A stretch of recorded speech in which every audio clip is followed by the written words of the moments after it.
السلام علیکم پیارے دوستو، آج ہم ایک نیا سلسلہ شروع کر رہے ہیں۔ آپ دیکھ رہے ہیں پولیٹیکل ٹی وی اور میں ہوں پروفیسر امیر حمزہ ورک۔ یہ سلسلہ جس کا عنوان ہے اپنی دھرتی اپنے ہیرو، اس حوالے سے ہے کہ بہت سی وہ شخصیات جنہوں نے اس دھرتی کے لیے اپنی جان دی، یہاں سماج کی تبدیلی کے لیے جدوجہد کی،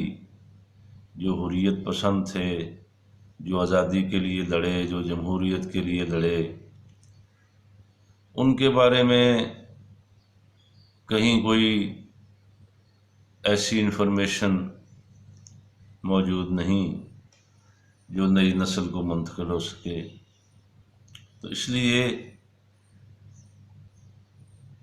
آج ہم پاکستان کے بائیں بازو کے ایک عظیم رہنما میجر اسحاق محمد کی شخصیت اور ان کی سیاست کے حوالے سے گفتگو کریں گے، اور اسی طرح اور جو 1947 سے پہلے اور 1947 کے بعد جو لوگ اس جدوجہد کے اندر موجود رہے، انگریزوں سے آزادی لینے اور اس کے بعد پھر اس پاکستان کو ایک خوبصورت پاکستان بنانے اور جمہوریت اور مزدور کسان راج اور دوسرے اعلیٰ مقاصد کے لیے جن لوگوں نے جدوجہد کی، ان پر ہم گفتگو کرتے رہیں گے۔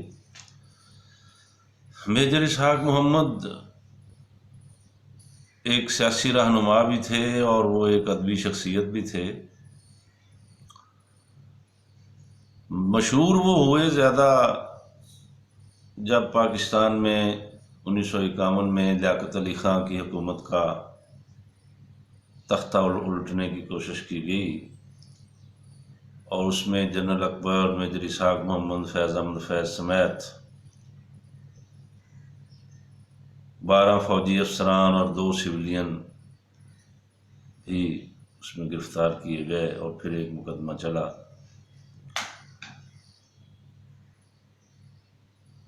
لیکن اس کے بعد پھر وہ رہائی کے بعد پھر میجر صاحب باقاعدہ سیاست میں آئے، اور پھر وہ نیشنل عوامی پارٹی، اور پھر وہ سب سے بڑا اعزاز جو ان کا ہے وہ انہوں نے مزدور کسان پارٹی کی بنیاد رکھی۔ اس ساری چیزوں کے اوپر ہم بات کریں گے، لیکن پہلے ان کی جو ذاتی زندگی ہے اس کے حوالے سے ہم گفتگو کریں گے۔ میجر صاحب 4 اپریل 1921 کو ضلع جالندھر کے ایک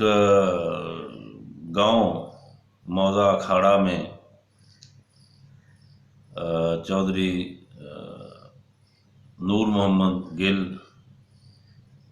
کے گھر انہوں نے جنم لیا۔ یہ ان کا گاؤں جالندھر شہر سے کچھ 17-18 کلومیٹر دور ہے۔ وہ ایک کسان خاندان میں پیدا ہوئے، ان کے والد ایک کسان تھے، تاہم ان کے دادا جو تھے وہ جمعیت علماء ہند کے ورکر بھی تھے، ان کے تربیت یافتہ بھی تھے، اور دلی کے دارالعلوم کے میں پڑھے ہوئے بھی تھے۔ تو ابتدائی طور پر میجر صاحب نے تعلیم حاصل کرنے کے لیے جو قریب ترین ایک جگہ تھی بھوگپور، وہاں سے انہوں نے مڈل پاس کیا، اور پھر میٹرک جو ہے وہ ضلع ہوشیارپور سے اڑ مڑ کے ایک چھوٹا سا قصبہ تھا، وہاں سے انہوں نے جو ہے وہ میٹرک پاس کیا۔ یہ وہ زمانہ تھا کہ بھی یعنی اس زمانے کی اگر آپ تصویریں دیکھیں تو پنجاب جو ہے یہ ایک زندہ پنجاب کی علامت تھا، شخصیت تھا، اور پورے پنجاب میں جو بچے اسکولوں اور کالجوں میں جاتے تھے ان کے لیے کوئی پابندی نہیں تھی کہ وہ اپنا جو پنجاب کا لباس ہے وہ پہن کر نہ آئے، اور چادر اور کرتا اور سر پر پگڑی یہ اس زمانے میں رواج تھا، اور اپنی ثقافت اور اپنا کلچر کے حوالے سے اس پر لوگ فخر محسوس کرتے تھے۔ تو میجر صاحب بھی ان کی جو پرانی تصویریں ہیں اس سے پتہ چلتا ہے کہ وہ اسکول میں پگڑی پہن کر جایا کرتے تھے۔ پھر انہوں نے بی اے جو ہے وہ 1941 میں Mohammedan Anglo oriental college Amritsar سے انہوں نے پاس کیا، اور اس کالج کو یہ اعزاز حاصل ہے کہ اس کے پرنسپل جو تھے وہ ڈاکٹر محمد دین تاثیر تھے، اور یہاں پر اساتذہ میں فیض احمد فیض بھی موجود تھے، اور وہ انگلش لٹریچر وہاں پڑھاتے تھے۔ تو وہاں سے میجر صاحب نے 1941 میں بی اے کیا، اور یہ کالج ایک جہاں پر ڈاکٹر تاثیر صاحب اور فیض صاحب پڑھاتے تھے، ایک ترقی پسندی اور روشن خیالی کا ایک مرکز تھا۔ اور اس زمانے میں ایک بڑے مشہور کمیونسٹ رہنما ملک فضل اللہ قربان ان دنوں زیر زمین تھے۔ انگریزوں کے زمانے میں وہ ساری زندگی ہی زیر زمین رہے، اور وہ بھی ان دنوں امرتسر میں ہی مقیم تھے۔ تو کالج کے بعد پھر میجر اسحاق محمد اور فیض احمد فیض صاحب ملک فضل اللہ قربان کے ساتھ بیٹھ کر اسٹڈی سرکل کرتے تھے، اور ملک صاحب پھر مارکسزم کے اوپر انہیں جو ہے وہ لیکچر دیا کرتے تھے۔ اور ایک اور بڑے مشہور شاعر جو ظہیر کشمیری صاحب تھے، وہ میجر اسحاق محمد صاحب کے کلاس فیلو بھی تھے، وہ بھی یہیں اسی ایم اے او کالج امرتسر میں میجر صاحب کے ساتھ زیر تعلیم تھے۔ تو اسی زمانے میں ہی جب فیض صاحب اور ڈاکٹر تاثیر کی صحبت اور ملک فضل اللہ قربان کی مارکسزم کے حوالے سے جو روشنی تھی وہ میجر صاحب کو ملی، تو پھر انہوں نے اپنی ایک راہ کو متعین کرنا شروع کر دیا۔ اور اسی زمانے میں یہ ابھی وہ زمانہ تھا کہ ابھی کوئی جو تھا وہ ہندوؤں اور مسلمانوں کے درمیان یا سکھوں اور مسلمانوں کے درمیان کوئی اس قسم کے جھگڑے نہیں تھے۔ تو ایک بڑا خوشگوار ماحول کے اندر لوگ زندگی گزار رہے تھے پنجاب کے اندر، کیونکہ پنجاب کے اندر جو تھا وہ ایک غالب اکثریت تو مسلمانوں کی تھی، تو پھر سکھ جو تھے، سکھ کمیونٹی، وہ بھی ایک بڑی سائزیبل حوالے سے اور بڑی بااثر پنجاب کے اندر ان کی حیثیت تھی۔ تو اس زمانے میں میجر صاحب نے اپنا ایک پہلا مضمون لکھا، وہ سکھ مسلم اتحاد اس کا عنوان تھا، جس کے اندر انہوں نے یعنی کہ اس بات پر زور دیا کہ دونوں جو توحید پرست مذہب کے لوگ ہیں، سکھ اور مسلمان، یہ اکٹھے کیسے رہ سکتے ہیں، اور ان کے درمیان جو ہے وہ میکسیمم اتحاد کو کیسے قائم کیا جا سکتا ہے۔ یہ ان کا مضمون اس زمانے میں لاہور سے ایک روزنامہ احسان چھپتا تھا، یہ اس میں چھپا۔ تو یہ اس حوالے سے میجر صاحب کی ایک پہلی تحریر تھی زمانہ طالب علمی کے دوران میں۔ پھر جب وہ بی اے انہوں نے کر لیا تو چونکہ ان کا جو خاندان تھا وہ ایک بڑے ہی غریب کسان تھے، اور بی اے کرنے کے بعد وہ پھر جیسے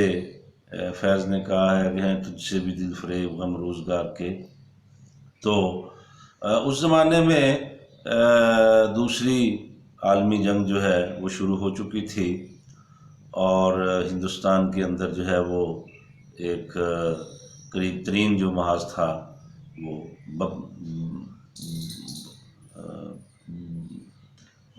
برما کا محاذ تھا، اور برما کے اس محاذ پر وہ بحیثیت سیکنڈ لیفٹیننٹ وہ برٹش آرمی میں بھرتی ہو گئے، اور وہ پھر اس محاذ پر وہ چلے گئے، اور پھر بعد ازاں کچھ ماہ کے بعد ڈاکٹر محمد دین تاثیر جن کو جو ڈاکٹر ایم ڈی تاثیر کے نام سے مشہور ہیں، اور فیض صاحب بھی فوج میں شامل ہو گئے، اور وہ اعزازی عہدوں پر جو ہے وہ انہوں نے اپنی خدمات سر انجام دیں۔ میجر صاحب فوج کے دوران بڑے ہی مطلب ہے وہ ایک چونکہ ایک ذہین اور بہادر انسان تھے، ان کی یہ بڑی ایک خصوصیت تھی، اور 1944 میں پھر وہ کلکتہ میں جو ہے ان کو میجر کے عہدے پر ترقی ملی، اور وہ رائل انڈین آرمی کے جو آرمی چیف تھے ہندوستان میں، ان کے ملٹری سیکرٹری بھی رہے، اور برما کے اس محاذ پر انہوں نے اپنی بہادری کے جوہر دکھائے، اور ان کو جو تاج برطانیہ کا دوسرا بڑا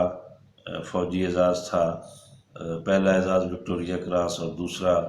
بڑا فوجی اعزاز ملٹری کراس بھی ان کو ملا۔ پھر اس کے بعد جب پاکستان بن گیا تو وہ جب فوج تقسیم ہوئی تو وہ پاکستان میں آ گئے، ان کا خاندان بھی وہاں سے ہجرت کر کے جالندھر سے تحصیل جڑاں ضلع فیصل آباد میں 644 گاف بے جو چک ہے وہاں پر وہ آ کر پھر آباد ہو گئے، جو ان کو وہاں سے زمین ملی۔ تو پاکستان بننے کے بعد وہ پھر بریگیڈیئر میجر ہو گئے، اور پاکستان بنتے ہی کشمیر کے محاذ کے اوپر جنگ شروع ہو گئی، اور کچھ فوجی افسران جو تھے جنرل اکبر کی قیادت میں وہ اس جنگ میں شامل ہوئے، اور حکومت کی باقاعدہ اس میں اجازت تھی، اور چونکہ اس وقت تک قائد اعظم بھی شروع میں زندہ تھے، تو جنرل اکبر جو ہے اس جنگ کی کمان کر رہے تھے، اور میجر اسحاق محمد جو تھے وہ بریگیڈ میجر تھے۔ تو اس جنگ کے اندر انہوں نے ان کے ساتھ ان کی جنرل اکبر اور دوسرے لوگوں کے ساتھ بھی بڑی شناسائی ہوئی، اور پھر بعد میں یعنی کہ ان کا نام جو ہے وہ سب سے پہلے جنرل اکبر کا اور ان کا اور ظفر اللہ پوشنی کا اور بریگیڈیئر عبداللطیف، اس طرح جنرل اکبر کی بیوی فیض احمد فیض، تو پھر ان کا نام سب سے پہلے اس وقت آیا جب وہ 1951 میں لیاقت علی خان نے قوم سے خطاب کرتے ہوئے کہا کہ بھئی میری حکومت کا تختہ لوٹنے کی کوشش کی گئی ہے، اور جو تختہ لوٹنے والے تھے ان کو گرفتار کر لیا گیا ہے۔ تو اس میں جنرل اکبر کی قیادت میں اور پھر سجاد ظہیر کو بھی اس میں گرفتار کیا گیا، جو کمیونسٹ پارٹی آف پاکستان کے سیکرٹری جنرل تھے۔ تو بیسیکلی یہ جتنے بھی لوگ اس میں گرفتار ہوئے وہ بیسیکلی اینٹی امپیریلسٹ تھے، اور برطانوی حکام کو اور برطانوی انٹیلیجنس کو یہ پتہ تھا کہ یہ جو نئی ریاست بنی ہے اس کے اندر چند ہی اس زمانے میں فوج کے اندر مسلمان فوجی افسران ہوتے تھے جن کو پھر ترقیاں دی گئیں، اور وہ چند 100 تھے، تو ان میں میجر اسحاق محمد بھی شامل تھے۔ تو میجر صاحب کے خیالات اور ان کی اور جنرل اکبر اور باقی لوگوں کے بارے میں سب کچھ ملٹری انٹیلیجنس کو علم تھا، اور یہ ہر ملٹری آفیسر کے بارے میں ان کو پتہ ہوتا ہے کہ ان کے خیالات کیا ہیں، ان کا مزاج کیا ہے، ان کا جو بہادری کا لیول ہے وہ کیا ہے۔ تو لیاقت علی خان کی حکومت کا تختہ جو الٹنے کی یہ کانسپیریسی تھی، جس کو راولپنڈی سازش کیس کے نام سے یاد کیا جاتا ہے، اس میں میجر صاحب کو ڈائریکٹ ملوث نہیں تھے۔ میجر صاحب کی سوچ بڑی مختلف تھی، وہ جنرل اکبر سے اختلاف رکھتے تھے، وہ جنرل اکبر کو ایک امبیشیس آدمی سمجھتے تھے، اور وہ کسی بھی ایسی ایکٹیویٹی میں شامل نہیں تھے جو ایکٹیویٹی اس دوران فوجی افسران یا سجاد ظہیر یا فیض احمد فیض صاحب کے حوالے سے ہو رہی تھی۔ اس کسی ایکٹیویٹی میں میجر صاحب شامل نہیں تھے، کیونکہ اس زمانے میں میجر صاحب کی پوسٹنگ بطور میجر کوئٹہ ہو گئی تھی، اور وہ کوئٹہ میں تعینات تھے۔ تو جب راولپنڈی سازش کیس کے تمام جو کردار تھے، اس پر ہم الگ پروگرام بھی کریں گے کہ یہ ساری حقیقت کیا تھی، یہ میتھ ہے یا کوئی اس میں حقیقت بھی تھی، چونکہ لیاقت علی خان امریکہ کو کمیونسٹوں سے ڈرا کر کو معاملات کرنا چاہتے تھے۔ تو جب یہ سب لوگ گرفتار ہو گئے، اور لیاقت علی خان نے قوم سے خطاب کے دوران کہا کہ بہت بڑی سازش پکڑی گئی ہے اور میری حکومت کا تختہ الٹا جا رہا تھا، اور یہ ہو رہا تھا، وہ ہو رہا تھا۔ تو جب سید سجاد ظہیر کو گرفتار کیا گیا جس گھر سے، لاہور سے، تو ان کے سامان سے ایک خط برآمد ہوا، اور وہ خط میجر اسحاق محمد کا تھا۔ اور اس دلچسپ بات یہ ہے کہ اس خط کے اندر انہوں نے سید سجاد ظہیر کو، جو کمیونسٹ پارٹی آف پاکستان کے سیکرٹری جنرل تھے، ان کو یہ مشورہ دیا کہ آپ کسی اس قسم کی سازش میں ملوث نہ ہوں، اور نہ ہی پارٹی کو اس میں ملوث کریں، کیونکہ سازشوں سے کبھی کوئی سماج تبدیل نہیں ہوتے۔ اور پھر اس خط میں انہوں نے جنرل اکبر کے بارے میں بھی لکھا کہ بھی وہ ان کا کوئی ساؤنڈ، یعنی کہ وہ ایک مستحکم موقف نہیں ہوتا، وہ اپنے موقف چینج کرتے رہتے ہیں، اور ان کے جو عزائم ہیں ان کے بارے میں کوئی حتمی بات نہیں کی جا سکتی۔ تو اس لیے انہوں نے اس خط میں سید سجاد ظہیر کو محتاط رہنے کا مشورہ دیا۔ اب جب یہ خط برآمد ہوا سامان سے، تو اس وقت ملٹری انٹیلیجنس کو اور حکومت کو پتہ چلا اب اس میں تو میجر اسحاق بھی یہ جو رابطے میں ہے، سجاد ظہیر کے رابطے میں ہے۔ تو پھر میجر صاحب کو کوئٹہ سے جا کر جو ہے وہ اریسٹ کیا گیا۔ تو پھر ایک کیس چلا، اس کیس کا نام تھا حیدرآباد ٹریبیونل کیس، اور اس کے اندر پھر میجر صاحب کو 4 سال کی سزا دی گئی، حالانکہ اس میں یہ ثابت ہو گیا تھا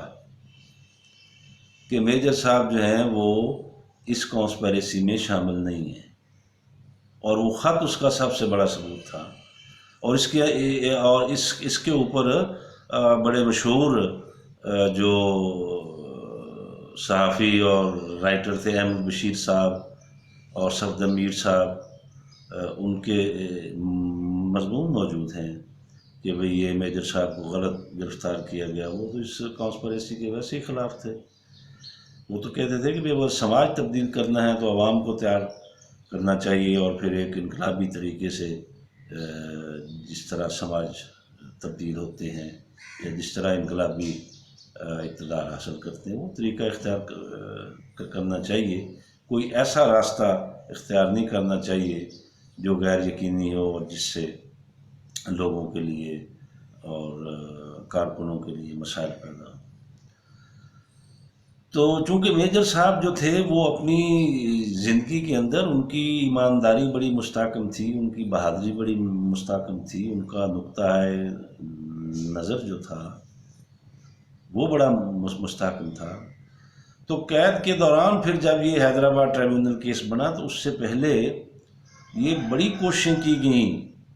ان کو کنونس کرنے کی کہ آپ وعدہ معاف گواہ بن جائیں. ان کو بڑے لالچ دیے گئے، بڑے آفرز دیے گئے کہ آپ کو وہاں 50 مربع زمین دے دی جائے گی. تو اس کام کے لیے پھر انہوں نے لوگ بھی ڈھونڈے کہ یہ بھی ان کی خاندان کے لوگ میجر صاحب کو کنونس کریں. تو میجر صاحب کے ایک بہنوئی جو تھے وہ چونکہ اس زمانے میں اللہ انہیں غریق رحمت کرے وہ ڈی ایس پی تھے پولیس میں،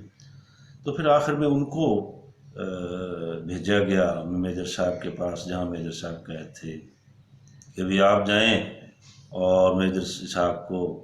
یہ کنونس کریں کہ وہ وعدہ معاف گواہ بن جائے اور ہم اتنی زمینیں دے دیں گے اور ہم اتنی مراد ان کو دے دیں گے. تو وہ گئے ان کے پاس میجر صاحب کے پاس. تو انہوں نے پہلے تو جیسے کیونکہ وہ ایک روایتی جیسے پنجاب میں ہوتا ہے، وہ ان کے بڑے بہنوئی تھے، عمر میں بھی بڑے تھے اور وہ ان کا اپنے باپ کے برابر احترام کرتے تھے میجر صاحب. تو پہلے تو انہوں نے پنجاب کے اندر جیسے ہوتا ہے کہ ابھی چھوٹوں کو، بچوں کو، بھائیوں کو بڑا سختی سے، تو وہ ڈی ایس پی صاحب نے ان کو کہا کہ تم نے یہ بڑا غلط کام کیا ہے. ہاں جی، تم نے بہت ترقی کرنی تھی، تم بڑے قابل آدمی تھے، تمہیں ملٹری کراس میں ملا ہوا تھا اور تم نے یہ کر دیا، تم نے وہ کر دیا، تم نے خاندان کا کو جو ہے وہ اس کا بیڑا غرق کر دیا. تو پھر جب انہوں نے اپنا غصہ نکال لیا تو اس کے بعد انہوں نے کہا کہ اب قائم رہنا. مجھے انہوں نے بھیجا ہے کہ جا کر میجر اسحاق کو کنونس کرو کہ وہ وعدہ معاف گواہ بن جائے، کیونکہ تم پہلے انکار کر چکے ہو، اب وہ مجھے استعمال کرنا چاہتے ہیں، مجھ پہ دباؤ ڈالا گیا ہے کہ آپ کے وہ بردر ان لا ہیں، آپ جائیں. تو انہوں نے کہا کہ اب آپ نے اپنی عزت اور اپنا وقار، اپنے خاندان کی عزت بھی قائم رکھنی ہے، آپ نے وعدہ معاف گواہ نہیں بننا. میجر صاحب نے کہا کہ مجھ پہ بہت دباؤ آیا، لیکن جب تک میرا سر جو ہے میرے دھڑ پر قائم ہے، میجر اسحاق جو ہے وہ وعدہ معاف گواہ نہیں بنے گا. تو اس سے میجر صاحب کی بہادری اور ان کی جو کمٹمنٹ ہے اس کا بھی پتہ چلتا ہے. تو پھر وہ 4 سال ان کو سزا ہوئی. وہ پاکستان کی مختلف جیلوں میں رہے، حیدرآباد جیل میں رہے، ساہیوال جیل میں رہے، لاہور جیل کے اندر بھی رہے. تو پھر وہ جب 4 سال کے بعد رہا ہوئے تو یہ زمانہ ہے 1900 یعنی کہ کوئی 54-55 کا. کمیونسٹ پارٹی آف پاکستان پر پابندی لگ چکی تھی حیدرآباد ٹریبیونل کیس کا جو فیصلہ آیا تھا اس میں، اور 1 یونٹ تھا ملک کے اندر، یعنی کہ ایک صوبہ موجودہ پاکستان اور ایک صوبہ جو تھا وہ ایسٹ پاکستان تھا. تو پھر میجر صاحب نے 1955 میں LLB کیا، لا کیا انہوں نے، اور انہوں نے اپنا ایک پریکٹس شروع کر دی. اور چونکہ کمیونسٹ پارٹی پر پابندی لگ چکی تھی اور دوسری کوئی ابھی ایسی کوئی سیاسی جماعت نہیں تھی جو بائیں بازو کی سیاست کر رہی ہو یا جس کے اندر بحیثیت مجموعی پاکستان کے بائیں بازو کے لوگ ہوں، تو وہ پھر عوامی لیگ میں شامل ہو گئے. اور عوامی لیگ میں بھی چونکہ اس وقت اس کی قیادت ایسٹ پاکستان کے لوگوں کے پاس تھی، باشانی صاحب بھی اس وقت عوامی لیگ میں تھے، حسین شہید سہروردی بھی عوامی لیگ میں تھے۔ تو پھر جب 1955 میں، 55 کے آخر میں وہ جو تھا نہر سویز کے اوپر برطانیہ، فرانس وغیرہ نے کنٹرول کیا، قبضہ کیا، تو اس کے اوپر پاکستان کی عوام سڑکوں پر آئے اور لوگوں نے بڑے جلوس نکالے، مظاہرے کیے مصر کی حمایت کے اندر۔ تو چونکہ حسین شہید سہروردی اس وقت وزیر اعظم تھے اور ان کی پالیسی ظاہر ہے وہ امریکہ نواز پالیسیاں تھیں، تو یعنی کہ حکومت قبضہ کرنے برطانیہ، فرانس، امریکہ کے ساتھ تھی، عوام مصر کے ساتھ تھے۔ تو پھر میجر صاحب نے عوامی لیگ سے اس بنیاد کے اوپر استعفیٰ دیا، اور پھر جب 1956 میں نیشنل عوامی پارٹی بنی تو وہ دیگر جو لیفٹ کے لوگ تھے پاکستان کے اندر، ان کے ساتھ وہ مل کر وہ پھر نیشنل عوامی پارٹی میں شامل ہو گئے، اور پھر انہوں نے بڑی بھرپور سیاست کی، کیونکہ ان کا ایک بڑا بیک گراؤنڈ، بڑا ایک مطلب فوجی افسر کا تھا، اور فیلڈ مارشل ایوب خان انہیں ذاتی طور پر جانتا تھا اور ان کے بارے میں بڑا کانشیس تھا کہ بھی اب میجر صاحب جو ہیں وہ سیاست کر رہے ہیں۔ اور پھر جب 1958 کا مارشل لا لگا تو بغیر کسی وجہ کے میجر صاحب کو گرفتار کر لیا گیا، اور پھر انہیں اسی دوران جو ہے وہ 6 مہینے تک شاہی قلعہ لاہور میں بھی رکھا گیا، وہاں پہ جو مشہور ٹارچر سیل تھے وہاں پر ان کو رکھا گیا۔ پھر جب وہ رہا ہوئے تو رہائی کے کچھ عرصے بعد ان کو دوبارہ 1960 کے اگست ستمبر میں ان کو دوبارہ گرفتار کر دیا گیا، اور یہ وہ زمانہ، یعنی کہ یہ وہ مہینے ہیں کہ جب حسن ناصر بھی شاہی قلعہ میں تھے، تو میجر صاحب کو بھی شاہی قلعہ جو ہے وہ منتقل کیا گیا، اور پھر وہ 13 نومبر کو حسن ناصر کو شہید کر دیا گیا شاہی قلعہ کے اندر۔ تو اس حوالے سے بھی میجر اسحاق محمد کا بڑا کنٹریبیوشن ہے کہ وہ جو انہوں نے حسن ناصر شہید کا مقدمہ لڑا، تو پہلے بڑے بڑے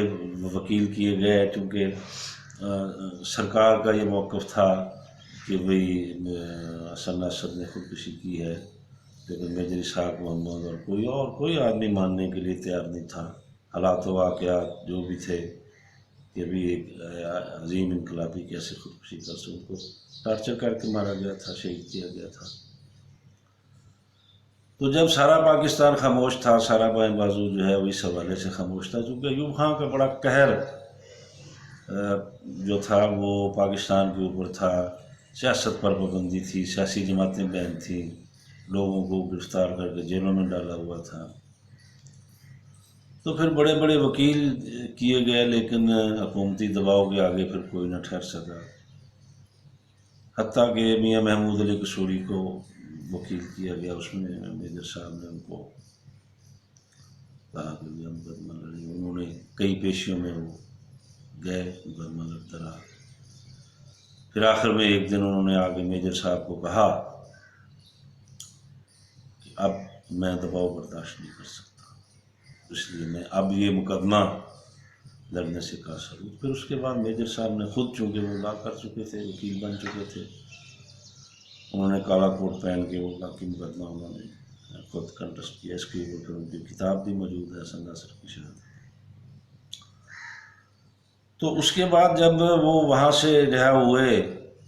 پھر وہ نیشنل عوامی پارٹی کے اندر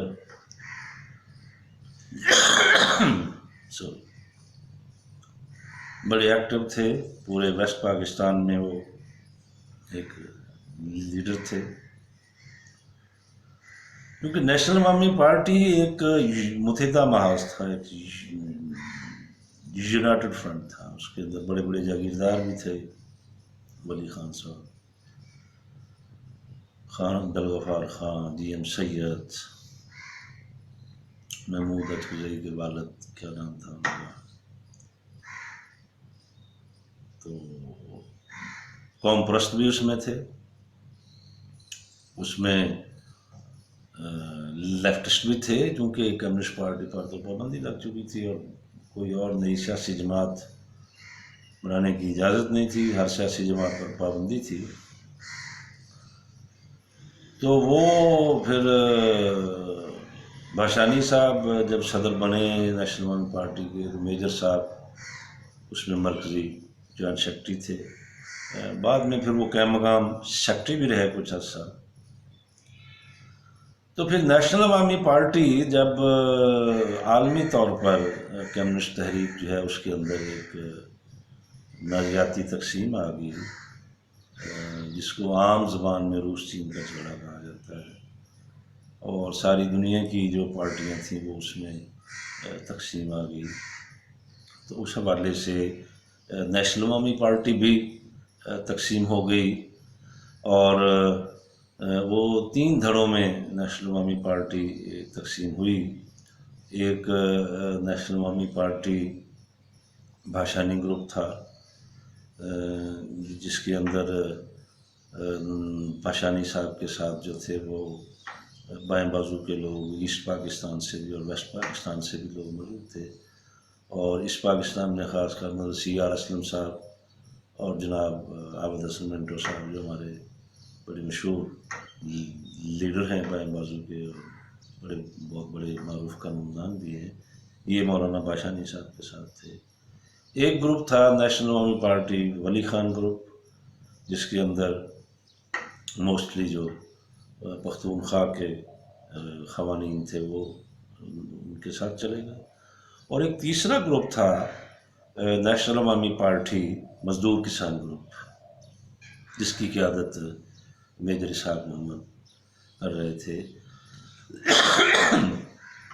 اور یہی وہ لوگ تھے جنہوں نے پھر 1970 میں مزدور کسان پارٹی کی بنیاد رکھی، اور میجر صاحب کے ساتھ افضل بنگش صاحب، شیر علی بادشاہ، غلام نبی کلو،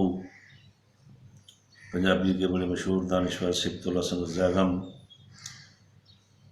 چودھری عبداللطیف فیصل آباد سے، یہ وہ سارے لوگ تھے جو میجر صاحب کے ساتھ تھے، اور پھر 1970 میں مزدور کسان پارٹی کی بنیاد رکھی گئی، اور یہ وہ زمانہ ہے کہ جب یحییٰ کا ماشاء اللہ لگ چکا تھا، تو پھر اس کے بعد میجر صاحب کو پھر گرفتار کر لیا گیا، پھر وہ جیل میں رہے۔ پھر جب بھٹو صاحب کی حکومت آئی، وہ کچھ عرصہ رہا ہوئے، اور سیاست شروع ہو گئی مزدور کسان پارٹی کی، اور خاص کر حشن نگر کے اندر جو کسانوں کی ایک بڑی مشہور جدوجہد تھی، وہ بھی میجر صاحب کا اور مزدور کسان پارٹی کا ایک اعزاز ہے بائیں بازو کی تحریک کی وجہ سے۔ پھر بھٹو صاحب کے دور میں بھی ان کو کئی دفعہ گرفتار کیا گیا، وہ مختلف جیلوں میں رہے، بعد ازاں ضیاء الحق کا جب مارشل لا آیا تو اس میں بھی ان کو گرفتار کر کے بہاولپور جیل میں ان کو رکھا گیا، اور پھر اسی جیل کے اندر ان پر فالج کا اٹیک ہوا، اور وہ کوئی ایسے اٹیک نہیں تھا کہ وہ کوئی بیمار تھے یا کوئی اندرونی ان کو بیماری تھی۔ پہلے تو میں یہ آپ کو بتا دوں کہ بھئی یہ جو میجر اسحاق محمد کے حوالے سے گفتگو ہے، یہ کوئی کتابی گفتگو نہیں ہے، یہ جو کہ میں خود ان کو اپنا ایک روحانی استاد بھی مانتا ہوں، اور ان کے خاندان کے ساتھ بھی ہمارے روابط موجود ہیں، اور جو لوگ ان کے ساتھ ساری زندگی جدوجہد میں رہے ان سے ہماری بڑی نیاز مندی رہی، اور وہ اب تمام لوگ اب اس دنیا میں نہیں ہیں، اللہ انہیں غریق رحمت کرے۔ غلام نبی کلو صاحب، منظور نیازی صاحب، چودھری عبداللطیف صاحب، افضل منگش صاحب، شیر علی باچا صاحب، اور کافی لوگ، اعجاز غنی صاحب۔ تو یہ سارے لوگ جو تھے ساری زندگی میجر صاحب کے ساتھ رہے، ان سے ہم نے بہت کچھ سیکھا۔ تو ضیاء الحق نے ان کو ایک باولپور جیل میں ایک معافی نامہ بھجوایا کہ بھی اس پر آپ دستخط کر دیں، نیا نام ماشاء اللہ لگا تھا، تو ہم آپ کو رہا کریں۔ تو وہ جو وردی والا جیل کے اندر وہ لے کر گیا، تو میجر صاحب چونکہ بڑے ان کا قداور شخصیت بھی تھے، ان کا 6 فٹ سے قریب قد تھا، اور بڑی صحت مند انسان تھے اور بڑے بہادر آدمی تھے۔ تو انہوں نے اس کو ایک جب تھپڑ رسید کیا تو وہ وردی پوسٹ جو افسر تھا وہ دور جا گرا، تو میجر صاحب نے کہا کہ اس کو کہنا کہ میں نے ایک دیا جلایا ہے مزدور کسان پارٹی کا اور بائیں بازو کی سوچ کا، میں اس دیے کو کبھی بجھنے نہیں دوں گا۔ تو خیر وہ چلا گیا، اور پھر مجھے ایک بڑی مشہور شخصیت، ایک سیاسی تو مجھے سیاسی شخصیت نے بتایا کہ پھر اس کے بعد میجر صاحب کو سلو پوائزننگ کے ذریعے جو ہے وہ پھر ان کے ساتھ کوئی طریقہ واردات استعمال کیا گیا، جس کے نتیجے میں وہ زبردست فالج کا اٹیک ہوا، اور پھر ظلم یہ ہے کہ ان کو ہسپتال بھی منتقل نہیں کیا گیا، اور جب وہ بیماری، حالانکہ جیل کے باہر میجر صاحب کے جو بھانجے تھے ڈاکٹر مقبول اختر صاحب، بڑے دانشور انسان تھے، اللہ انہیں غریق رحمت کرے، وہ اور دیگر جو میجر صاحب کے ورکرز تھے، لیڈر تھے پارٹی کے، وہ موجود رہے، کوششیں کرتے رہے کہ بھی فوری طور پر میجر صاحب کو جو ہے وہ ہسپتال منتقل کیا جائے، لیکن وہ شوری طور پر مارشل لا حکومت نے منتقل نہ کیا۔ پھر اسی زندگی اور موت کی کشمکش میں پھر 1982 کو 2 اپریل کو ان کا انتقال ہو گیا۔ تو انہوں نے میجر اسحاق محمد صرف کوئی سیاسی شخصیت ہی نہیں تھے، وہ ایک ادبی شخصیت بھی تھے۔ جیسے میں نے پہلے عرض کیا کہ زمانہ طالب علمی میں ان کا ایک جو ہے وہ مضمون بھی چھپا۔ پھر جب پارٹیشن ہوئی تو اس وقت بھی انہوں نے ایک پامفلٹ لکھا کہ ساڈا بابا، پنجابی میں وہ تھا کہ ساڈا بابا شرنارتھی ہو گیا۔ شرنارتھی کہتے ہیں مہاجر کو، تو وہ جلندھر سے یہاں آئے، تو وہ مضمون ان کا بڑا دلچسپ اور بڑا زبردست تھا۔ پھر ان کی مشہور کتاب حسن ناصر کی شہادت، جس کے اندر حسن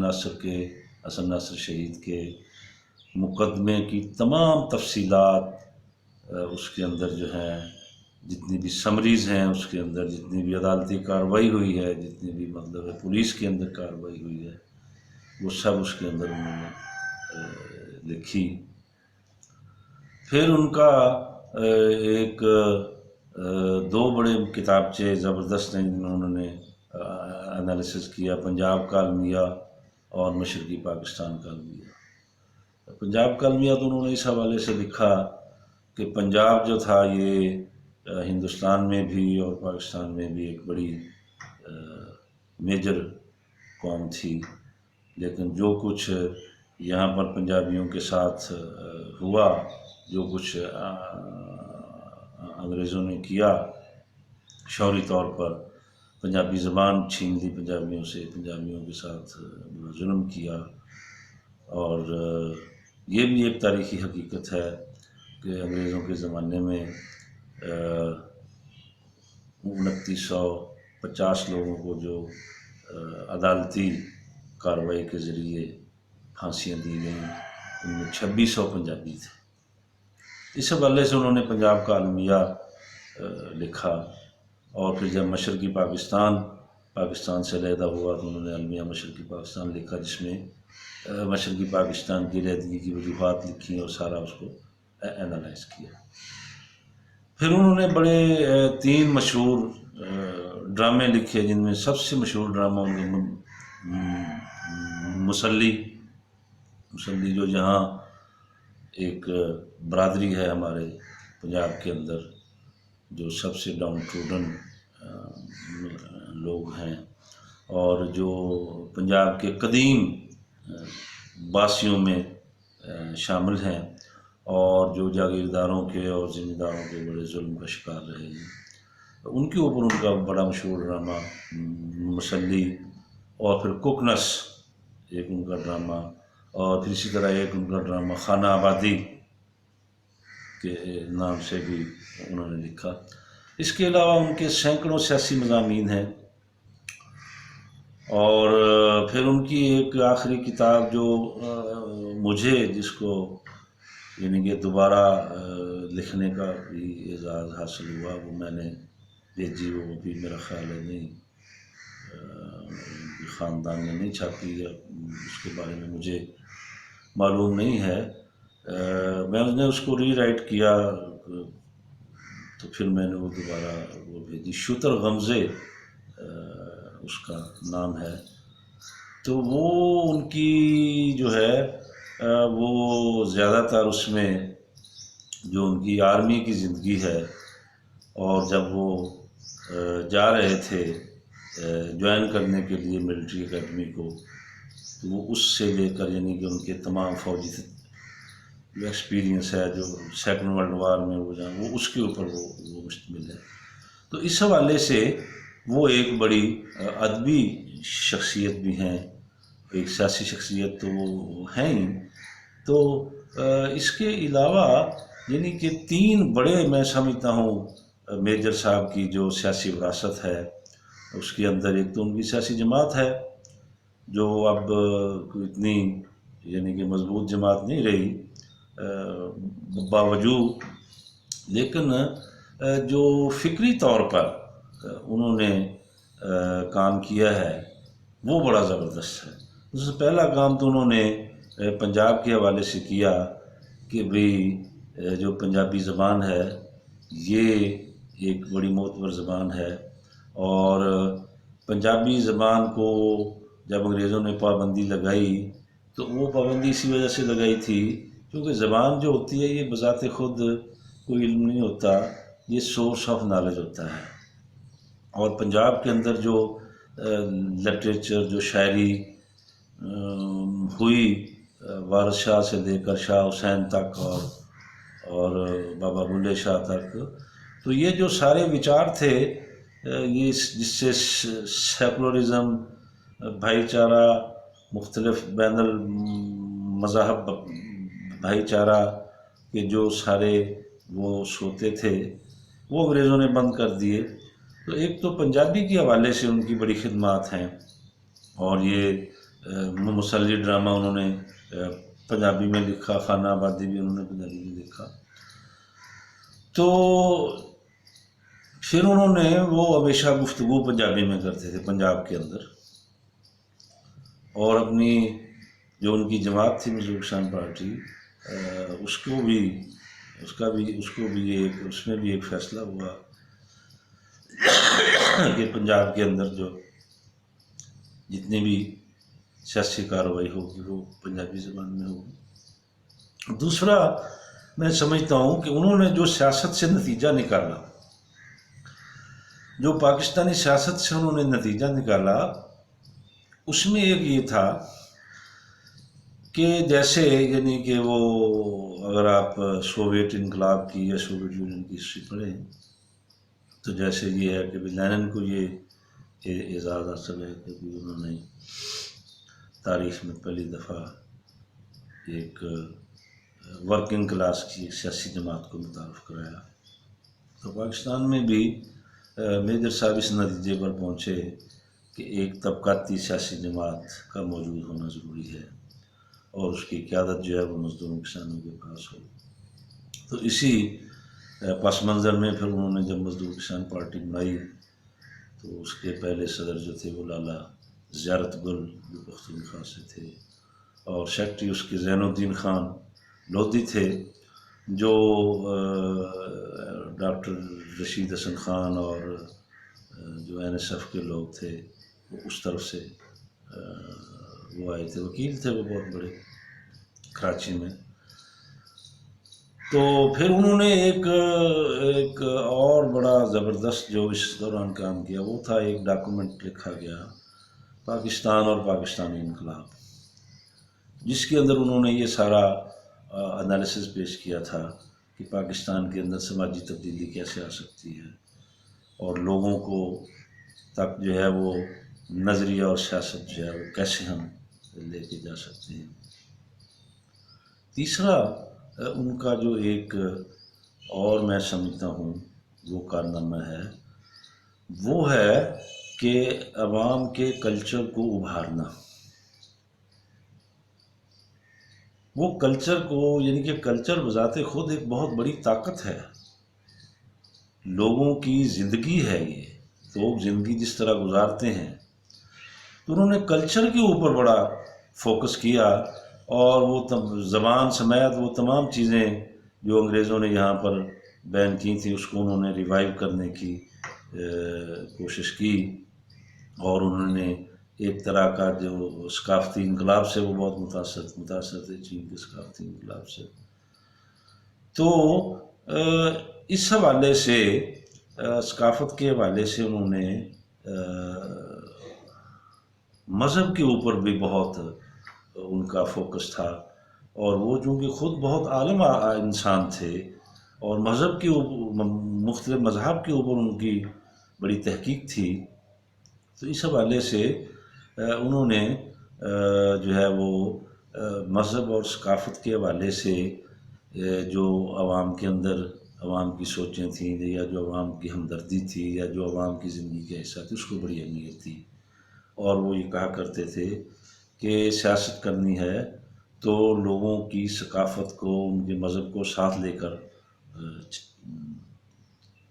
نکلنا پڑے گا، پھر جا کر لوگ جو ہے وہ آپ کی بات کو سنیں گے۔ ایک اور جو میں سمجھتا ہوں کہ ان کا کارنامہ ہے وہ حب الوطنی ہے، اور حب الوطنی کے حوالے سے وہ بالکل بڑے ساؤنڈ تھے، اور وہ یہ اکثر کہا کرتے تھے کیونکہ یہ ایک فیشن ہے نا، آج کل بھی آپ دیکھتے ہیں واٹس ایپ کے اوپر اور مختلف جو نام نہاد دانشور حضرات ہیں وہ کبھی قائد اعظم کے خلاف گفتگو کریں گے، کبھی پاکستان کے خلاف گفتگو کریں گے نمایاں ہونے کے لیے، اور کبھی کئی لوگ ایسے ہیں جو مذہب کو بھی نہیں معاف کرتے۔ تو اس بارے میں میجر صاحب کی جو سوچ تھی وہ بڑی کلیئر تھی، وہ ایک مثال دیا کرتے تھے کہ بھئی اگر آپ نے سالن بنانا ہے تو اس کے لیے آپ کو کوئی برتن چاہیے نا، وہ جو ہانڈی ہے اسی میں آپ سالن بنائیں گے، اگر ہانڈی نہیں ہوگی تو آپ سالن کدھر بنائیں گے؟ اس لیے وہ کہتے تھے کہ اگر آپ نے ایک سماج تبدیل کرنا ہے تو وہ سماج تبدیل کرنے کے لیے کوئی ریاست چاہیے نا، کوئی وطن چاہیے نا، جہاں آپ رہتے ہیں، جہاں آپ کا وطن ہے، جو آپ کی ریاست ہے، جو آپ کا ملک ہے، وہ ہوگا، اس کو وہ ہانڈی سے تشبیہ دیتے، وہ ہوگا تو آپ سماج تبدیل کریں گے نا۔ آپ کی ریاست ہی نہیں ہے آپ کے پاس کوئی ملک ہی نہیں ہے، کوئی وطن ہی نہیں ہے، تو آپ سماج کدھر ہوا میں تبدیل کریں گے؟ دوسرا وہ ان لوگوں کو بالکل وہ شٹ اپ کال دیتے تھے جو مذہب کے اوپر تنقید کرتے تھے. تو اسی حب الوطنی کے حوالے سے یعنی کہ وہ یہ کہا کرتے تھے کہ بھئی یہ جو کمیونسٹ پارٹی آف انڈیا کا جو فیصلہ تھا پاکستان کی حمایت کا، وہ بالکل صحیح فیصلہ تھا. اور پھر اس فیصلے کو جب دوبارہ 1948 میں کمیونسٹ پارٹی آف انڈیا نے اپنی کلکتہ کی کانگریس کی، اور جس میں کمیونسٹ پارٹی آف پاکستان کو بھی بنا دیا اور سجاد ظہیر صاحب کو آرڈر دے دیا کہ بھی آپ پاکستان جائیں اور وہاں آپ پارٹی کے سیکرٹری ہوں گے. تو اس فیصلے کے حوالے سے بھی اور اس کانگریس کے اندر جو کمیونسٹ پارٹی آف انڈیا کا موقف تھا، جس کو انہوں نے ریوائز کیا کہ بھی ہمارا وہ حمایت کرنے کا فیصلہ غلط تھا اور یہ تھا اور وہ تھا، اس کو بھی میجر صاحب نے ہدف تنقید بنایا. اور کئی اور لوگوں نے بھی جو اس وقت کمیونسٹ پارٹی آف انڈیا کے رہنما تھے، انہوں نے اس فیصلے پر بڑی زبردست تنقید کی. انہوں نے کہا کہ یہ جو فیصلہ تھا پاکستان بننے کا صحیح فیصلہ تھا، کمیونسٹ پارٹی آف انڈیا نے اس کی حمایت کر کے صحیح فیصلہ کیا تھا. اور اس میں خاص کر دو بڑی شخصیات جو ہیں جو کمیونسٹ رہنما تھے اس پنجاب کے، تیجا سنگھ ستنتر اور ملک فضل اللہ قربان، انہوں نے زبردست اختلاف کیا کلکتہ کی کانگریس کا جو ڈاکومنٹ آیا، اور انہوں نے کہا کہ یہ غلط ہے. اور پھر اسی لیے انہوں نے وہ یعنی کہ علیحدہ ہو کے انہوں نے ایک دوسرا گروپ کمیونسٹ پارٹی اور پاکستان کے نام سے بنایا. تیجا سنگھ ستنتر، ملک فضل اللہ قربان، کوڑا سے کامریڈ عبدالسلام اور اس طرح اور بہت سارے جو لوگ تھے. لیکن بعض حالات کے مطابق تیجا سنگھ ستنتر کو یہ پنجاب چھوڑ کر انڈیا جانا پڑا، اور ملک فضل اللہ قربان پھر پاکستان ٹریڈ یونین فیڈریشن میں کام کرنے لگ گئے. تو اس روایت کو بھی میجر اسحاق محمد نے آگے بڑھایا، اور انہوں نے کہا کہ بھئی ایک مارکسسٹ کے لیے، ایک لیننسٹ کے لیے یہ ضروری ہے کہ وہ محب وطن بھی ہو. اگر وہ محب وطن ہوگا تو وہ انٹرنیشنلسٹ ہوگا، اگر وہ محب وطن نہیں ہوگا تو وہ انٹرنیشنلسٹ بھی نہیں ہو سکتا. تو اسی لیے جب 1965 کی جنگ ہوئی تو انہوں نے ایوب خان کو ایک کھلا خط لکھا. اس پر کچھ لوگوں نے پچھلے دنوں فیس بک کے اوپر میجر صاحب کے اوپر تنقید کی بلا وجہ تنقید کہ بھی وہ جی بنگلہ دیش کی جو تحریک تھی اس کے خلاف تھے، اور انہوں نے ایوب خان کو خط لکھا. بھئی ایوب کھلے خط کا مطلب کیا ہوتا ہے؟ کھلے خط کا مطلب ہوتا ہے کہ وہ جس کے نام ہو اس کو کبھی نہیں پہنچتا، وہ تو عوام کے لیے ہوتا ہے. جس میں انہوں نے کہا تھا کہ میں چونکہ ایک فوجی افسر رہا ہوں، جب ہندوستان نے پاکستان پر حملہ کیا، وہ جنگ ہوئی جو 65 کی جنگ، اس میں کہا کہ بھی اگر، اور وہ عوام کو دکھا رہے تھے، وہ ایوب خان کو تھوڑا دکھا رہے تھے. ایوب خان تو انہیں دیکھنے کا روادار نہیں تھا، بلکہ میجر صاحب جو ہیں وہ منظور قادر کے بیسٹ فرینڈ تھے، جو وزیر خارجہ رہا ایوب خان کا. اور جب میجر صاحب نے وکالت شروع کی تو وہ جو منظور قادر کا چیمبر تھا وہاں جا کے انہوں نے وکالت شروع کی. اور جب پہلی دفعہ مارشل لا لگا، ایوب خان کا مارشل لا لگا، تو ان کو میجر اسحاق محمد کو پارٹی ہاؤس سے گرفتار کیا گیا، جہاں منظور قادر اور وہ چائے پی رہے تھے، اور منظور قادر نے بڑی مزاحمت کی. تو وہ منظور قادر کہا کرتے تھے کہ بھی وہ مجھ سے، جب وہ وزیر خارجہ بنے منظور قادر صاحب، تو وہ اس کو کہتے تھے منظور قادر کو ایوب خان کہ بھی یہ میجر اسحاق سے بچو، یہ بڑا خطرناک آدمی ہے اور یہ میرے بڑا خلاف ہے اور یہ ہے وہ ہے. تو اس خط کے اندر انہوں نے، کھلے خط کے اندر جو شائع ہوا، انہوں نے اپنی خدمات پہ انہوں نے کہا کہ بھی اگر وطن کی کے لیے بچانے کے لیے میری خدمات کی ضرورت ہے تو میں حاضر ہوں. اتنی سی بات تھی. تو انہوں نے کبھی بنگلہ دیش کے عوام کی جدوجہد کی نفی نہیں کی، بلکہ ان کے ساتھ جو زیادتیاں ہوئیں بنگال والوں کے ساتھ، بنگالیوں کے ساتھ، جو انہوں نے اپنے جو ان کا کتاب ہے ان کی المیہ مشرقی پاکستان، انہوں نے اس میں بڑا واضح اس میں لکھ دیا کہ یہ مطلب زیادتیاں ہوئی ہیں، اس وجہ سے وہ علیحدہ ہوئے۔ تو کئی لوگ ہیں جو بلا وجہ ایسی شخصیات کے خلاف جو ہے وہ پروپیگنڈا کرتے ہیں۔ تو یہ جو ایک اعزاز ہے ان کا کہ بھئی ایک طبقاتی پارٹی کا ایک بنانا اور اس کے اوپر قائم رہنا، اور وطن پرستی کا کنسیپٹ اس کو مضبوط کرنا، اور کلچر کے حوالے سے اور سماجی قدروں کے حوالے سے جو ہے وہ اس کو بہت زیادہ اہمیت دینا۔ تو یہ میجر اسحاق محمد کے بہت بڑے